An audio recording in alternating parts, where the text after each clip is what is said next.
Breaking news చూస్తున్నాం. ప్రముఖ YouTuber, నటుడు ప్రసాద్ బెహ్రాను జూబ్లీహిల్స్ పోలీసులు అరెస్ట్ చేసినట్టు ఒక అంశం అయితే తెలుస్తుంది. ఇప్పుడు ఆయన్ని తాజాగా 14 రోజులు రిమాండ్ విధించినట్టు కూడా ఒక అంశం అయితే వెలుగులోకి వచ్చింది.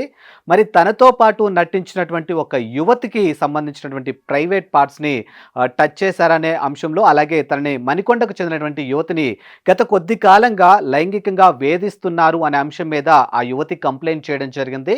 మరి యువతి కంప్లెయింట్‌ను తీసుకున్నటువంటి పోలీసులు ఇప్పుడు ప్రసాద్ బెహ్రాను అరెస్ట్ చేసి 14 రోజులు రిమాండ్‌కి అయితే పంపించడం జరిగింది. ఈయన పలు వెబ్ సిరీస్‌లోను, అలాగే 'కమిటీ కుర్రాళ్ళు' అనే ఒక మూవీలో కూడా ఈయన నటించడం జరిగింది. సో 'కమిటీ కుర్రాళ్ళలో' ఈయన పాత్ర ఒక రకమైనటువంటి ఎలివేషన్ ఉందని చెప్పొచ్చు. అండ్ ఆ చిన్న సినిమాగా, అంటే నిహారిక గారు ప్రొడ్యూస్ చేసినటువంటి ఈ సినిమాలో ఇతను కూడా ఒక నటుడిగా వర్క్ చేయడం జరిగింది.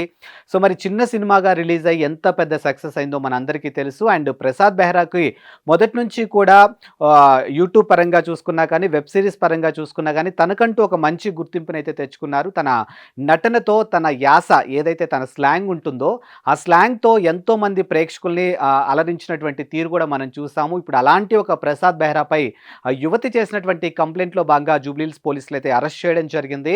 సో గత కొంతకాలంగా, అంటే తనతో పాటు తన తోటి తన సహనటి అయినటువంటి మణికొండకు చెందినటువంటి యువతి, అంటే ఏదైతే షూటింగ్ టైంలో తన ప్రైవేట్ పార్ట్స్‌ని ఇబ్బందిగా ఉన్నా చెప్పినా కూడా తాను టచ్ చేస్తున్నారని, మరి ఆ తర్వాత కూడా లైంగికంగా చాలాసార్లు తనని వేధించారని, ఇలా ప్రతి అంశంలో కూడా ఆ యువతి ఇప్పుడు పోలీస్ స్టేషన్‌లో కంప్లెయింట్ చేయడం జరిగింది.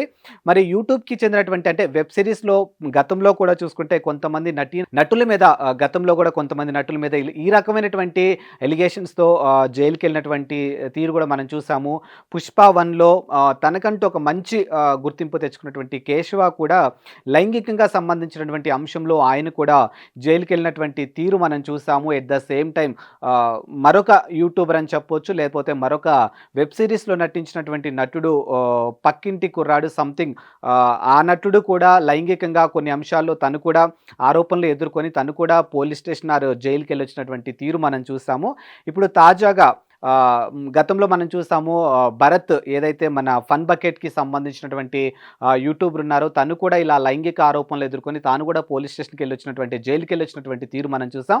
ఇప్పుడు తాజాగా ప్రసాద్ బెహ్రా పేరైతే వినిపిస్తూ ఉంది. సో ప్రసాద్ బెహ్రా తక్కువ కాలంలోనే తన నటనతోనే మంచి గుర్తింపు తెచ్చుకున్నాడు అనడంలో ఎలాంటి సందేహం లేదు. ఎందుకంటే తన నటన, తన యాస ఏదైతే తన స్లాంగ్ ఉంటుందో ఆ స్లాంగ్‌తో ప్రతి ఒక్కరిని కూడా, అండ్ తన యాక్టింగ్ కూడా చాలా న్యాచురల్‌గా ఉంటుంది. సో ఆ నటన చూసే చాలామంది కూడా తనకి అభిమానులైనటువంటి తీరు మనం చూసాము. అండ్ తక్కువ కాలంలో ఇండస్ట్రీలో తనకంటూ ఒక మంచి గుర్తింపు తెచ్చుకున్నారని కూడా చెప్పొచ్చు. అండ్ వెబ్ సిరీస్‌తో పాటు పలు సినిమాల్లో తను నటించడం జరిగింది. బట్ 'కమిటీ కుర్రాళ్ళు' మాత్రం తనకంటూ కూడా ఒక మంచి గుర్తింపు అయితే తెచ్చుకున్నారు. సో ఒక మంచి కీ రోల్ ప్లే చేశారని చెప్పొచ్చు. ఇప్పుడు అలాంటి ఒక ప్రసాద్ బెహ్రా మీద లైంగిక ఆరోపణలు ఎదుర్కొంటూ ఇప్పుడు ప్రస్తుతానికైతే 14 రోజులు రిమాండ్‌లో ఉన్నారు.